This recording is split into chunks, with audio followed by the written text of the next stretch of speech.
Revenons sur la célébration de la Journée internationale de droits des albinos, cette catégorie des personnes qui, de fois, souffrent du rejet de la société. Alors, l'ASBL cadre des secours pour le développement avec la participation des femmes médecins œuvrant en RDC ont organisé une conférence dans les installations de l'hôpital général des références de Kinshasa autour du thème « Le droit à la santé, à la protection et à l'inclusion des personnes vivant avec albinisme ».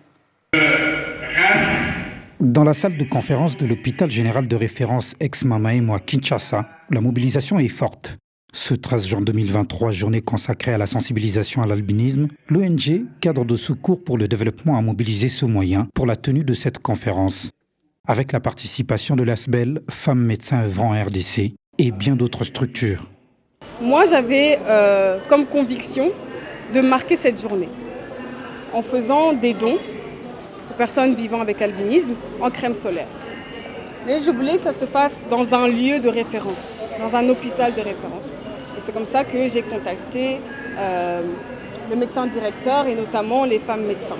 Nous avons le plaisir de rendre la sincère à l'honorable président du Sénat qui a parrainé cette journée et nous lui disons sincèrement merci.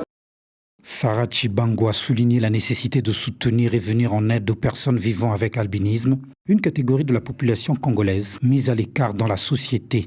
Nos produits existent depuis l'année passée et ils ont déjà fait leurs preuves. Nous avons également distribué à plusieurs associations qui luttent en faveur des personnes vivant avec albinisme et il y a eu des témoignages vraiment très positifs et très encourageants. Nous allons démontrer à l'Assemblée que l'albinisme n'est qu'une maladie. Ce n'est pas de la superstition, ce n'est pas de la sorcellerie, mais c'est une maladie génétique. Nous sommes rassurés qu'en ophtalmologie, en dermatologie, les portes sont ouvertes pour recevoir cette semaine des consultations gratuites. À l'occasion, Sarah Chibango a fait appel à d'autres institutions à emboîter le pas, une mobilisation, mais aussi un devoir citoyen.